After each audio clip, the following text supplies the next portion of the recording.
Hello! In this video, we are going to learn about questioning and revising arguments as we discuss issues related to youth's right to education. As a preparation for this, let me ask you this question. Think about it for a moment, please. How could education improve in your city? Think about it for a moment. How could it be better for everybody? All right, thank you. Let's read the following conversation between two students about how their school district could secure youth rights to education. All right?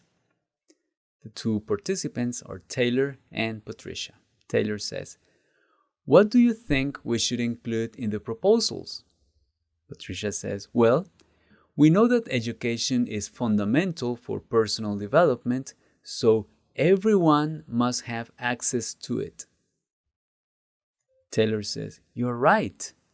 There should be free and mandatory means obligatory, primary and secondary education for all." Free, nice. Patricia says, "We also need education and vocational training for people with special needs." All right. Taylor says, "I don't think that should be our main emphasis."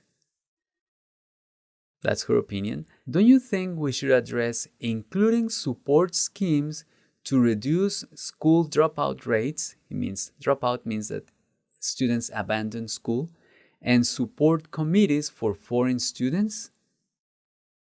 And Patricia says, "I like the way you put it. I think we can also add that parents can choose the type of education for their children according to their own moral and philosophical convictions."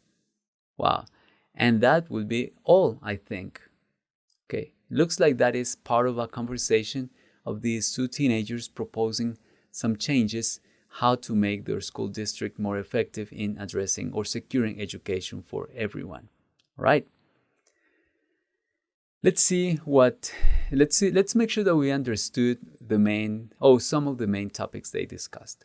What kind of education do the students think should be mandatory? Primary and secondary education for everybody, right? Good.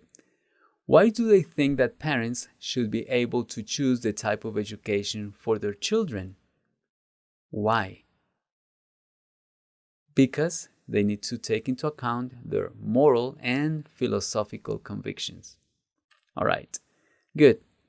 In that conversation, we saw some expressions that let us see that probably they were not convinced about the other person's proposals, let's say, and that is what happens when we need to question an argument.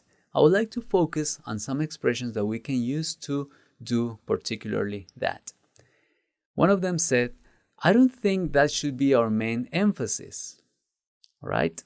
So if they say that, "I don't think that should be our main emphasis," we are questioning that probably is not something that we are completely in agreement. All right? So expressions like that are things that we can say when we are questioning what somebody else is saying. And instead of saying, "I don't agree with that," we could say something polite, formal like this. "I don't think that should be our main emphasis. I don't think that should be our priority," for example, right? Or we could ask a question or use a statement like this. "Are you sure that should be our main emphasis?" Maybe that example is not the best, but it's being formal, it's being polite. "Are you implying that?" So you question the other person so that they can reflect on their argument. "Would you prefer or would you rather if we do this or if we did this?" All right. Those are just some sample things that we can say to make the other person think and reflect about what they are saying. All right. Now, what if somebody says that to us? And if we think about what they are saying, what they are suggesting, we could say something like they said. They said, "You're right. There should be free and mandatory primary and secondary education for all." Or, "I like the way you put it. Could saying that I like the way you say that and I accept what you're saying. I think we can also add that you say that when there is agreement between the two parties, they can contribute to offer more suggestions to make their work better, all right? Or you could say something like, well, after listening to you, and then you give your opinion. Or I like what you're saying. It could be combining those. After listening to you, it seems that your proposal is better. Or simply, I agree with you. Or I am with you on that. I like that one. All right? So I want you to think about how you can question somebody else's opinion and how you can respond to their suggestions. All right? We are going to consider that conversation as something to think about and provide an opinion about what they said. I would like for you to consider using some of these expressions that I just offered to complete this activity. It says this: using the expressions that you learned in this lesson, write what you would say to the participants in the conversation above.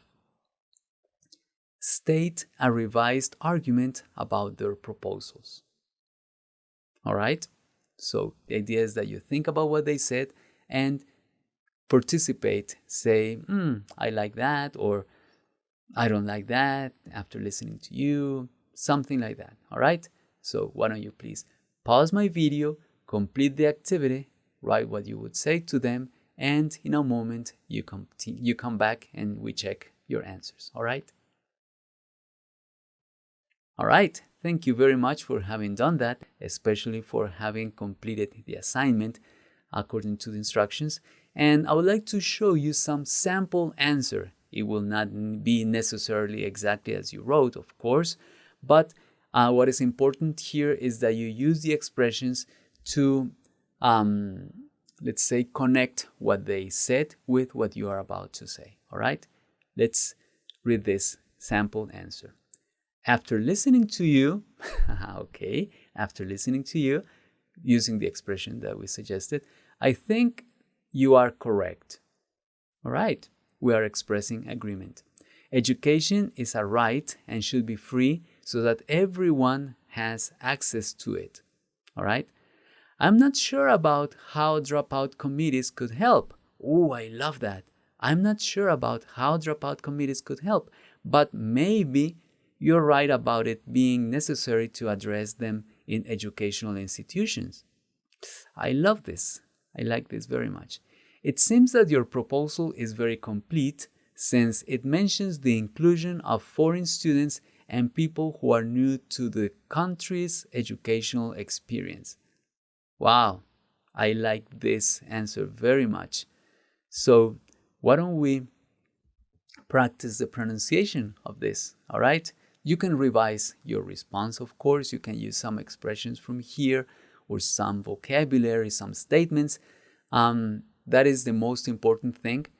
But right now, we are going to practice our pronunciation. Listen to the native speaker and pronounce after him, all right? I am pausing my video for that now.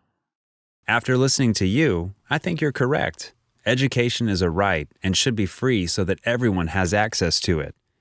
I'm not sure about how dropout committees could help, but maybe you're right about it being necessary to address them in educational institutions. It seems that your proposal is very complete since it mentions the inclusion of foreign students and people who are new to the country's educational experience.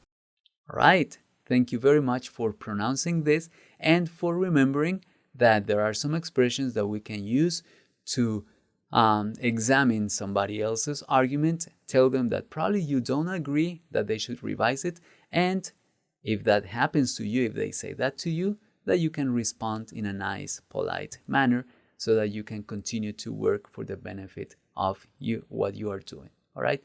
Thank you very much for your hard work, and I'll see you in the next video.